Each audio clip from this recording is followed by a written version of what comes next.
श्री स्वामी समर्थ. मी मंदाकिनी पाटील. माझ्या threads and buttons या YouTube चॅनलवर तुमचं खूप खूप खूप खूप स्वागत. बघा, मी रांगोळीचा क्लास सुरू केलेला आहे. आजचा 8वा दिवस आहे. तर मी आता तुम्हाला रांगोळीमध्ये काही काही चिन्ह असतात ते कसे वापरायचे काय ते तुम्हाला दाखवायला आता मी सुरुवात केलेली आहे. माझं हे दिवस लांबवणे नाही आहे, पण तुम्ही ह्या चिन्हांची प्रॅक्टिस कराल तरच तुम्हाला डिझाईन व्यवस्थित येतील. आणि डिझाईन काढताना याची त्याची पाहून डिझाईन काढण्यात काही अर्थ नाही. आपल्या स्वतःच्या डोळ्यासमोर डिझाईन आणून ती आपल्याला हाताने फरशीवर किंवा आपण जिथे काढू तिथे उमटवता आली पाहिजे. त्यासाठी काही चिन्ह लागतात, त्याचा सराव झाला पाहिजे.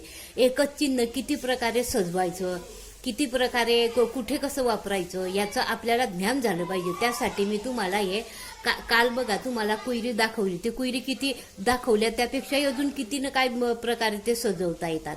आता तुम्हाला एक दुसरं दाखवते आहे. तो भारतीय संस्कृतीमध्ये आपण रांगोळी काढतो तिच्यामध्ये खूप उपयोग होतो.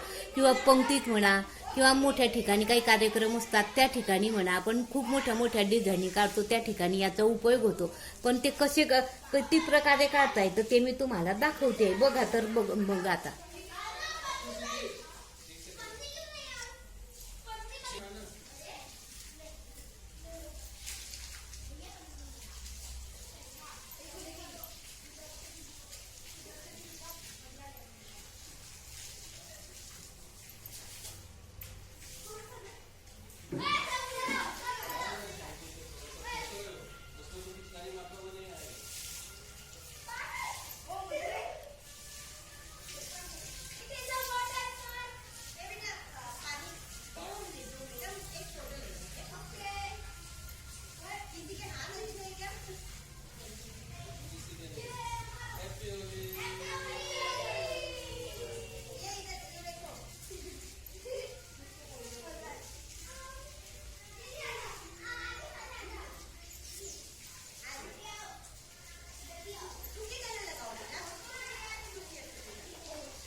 हे बघा असे आपण वेगवेगळ्या प्रकारे काढतोय.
या दोघी समोरासमोरच्या बाजू सारख्या घ्यायच्या.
हे बघा, ह्या डिझाईनीही अशा या प्रकारे भरपूर प्रकारे काढता येते.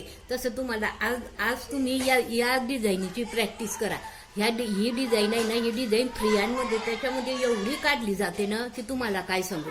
मग याच्या खूप ह्याच जमल्यानं की या बाजूनं दुसरी काढायची, या बाजूनं अशी प्रॅक्टिस करा, म्हणजे डिझाईन एवढी सुंदर दिसते ना. ते मी तुम्हाला उद्याच्या व्हिडिओमध्ये दाखवेल. बघा, तुम्हाला माझा आजचा व्हिडिओ आवडल्यास लाईक करा, शेअर करा, सबस्क्राईब करा आणि बेल आयकॉनचं बटन दाबा, म्हणजे मी असेच माझ्या रांगोळीचे नवीन नवीन व्हिडिओ एकदम एकापेक्षा एक जबरदस्त व्हिडिओ अपलोड केले की सर्वात आधी तुम्हाला दिसतील. धन्यवाद.